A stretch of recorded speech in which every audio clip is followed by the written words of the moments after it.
Assalomu alaykum va rahmatullohi va barakatuhu.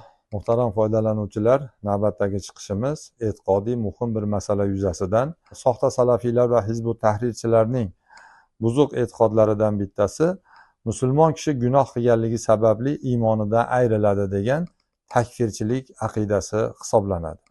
Aslida ularning bu e'tiqodi islom tarixida adashgan toifalardan havorijlar va mo'tazilalarga mansub e'tiqod.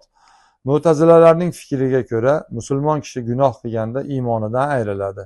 Havorijlarning da'vosiga ko'ra esa musulmon kishi gunoh qilishligi sababli kofir bo'ladi deyishadi. Bu e'tiqod aslida noto'g'ri, buzuq e'tiqod. Oyat va hadis shariflarning mazmuni, mohiyati, maqsadiga zid keladigan e'tiqod hisoblanadi. Shuning uchun ahli sunna ulamolari bundan ogohlantirgan va ularning botil ekanligini isbotlagan. Payg'ambarimiz sollallohu alayhi vasallamning mashhur hadislari bor. U zot aytganlarki, kimiki la ilaha illalloh desa, albatta jannatga kiradi. Shunda Abu Zar G'iforiy so'ragan: "Ya Rasululloh, zino qilsa hammi, o'g'irlik qilsa hammi?" deb.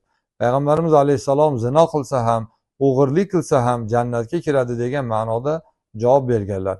Abu Zar bu savolni 3 marta takrorlagan. Har safar Payg'ambarimiz alayhisalom bir xil javob berganlar. Bundan kelib chiqadiki, musulmon kishi zino qilgani bilan, o'g'irlik qilgani bilan kofir bo'lmaydi. To'g'ri, bu qilmishlari og'ir gunoh. Agar Alloh taolo ularni kechirmasa, jahannamda ularni jazolaydi. Va lekin qalbidagi iymoni tufayli bir kun emas bir kun baribir jannatga chiqadi. Chunki uning qalbida iymoni bor. Agar zino bilan, o'g'irlik bilan inson kofir bo'lib ketganda, Rasululloh uni jannatga kiradi deb aytmagan bo'lar edi. Alloh taolo barchamizni hizbut tahrir, soxta salafiy kabi takfirchi toifalarga qo'shilib qolishdan, ularga qo'shilib e'tiqodimiz buzilib, oxiratimizni boy berib qo'yishdan o'zi panohida asrasin.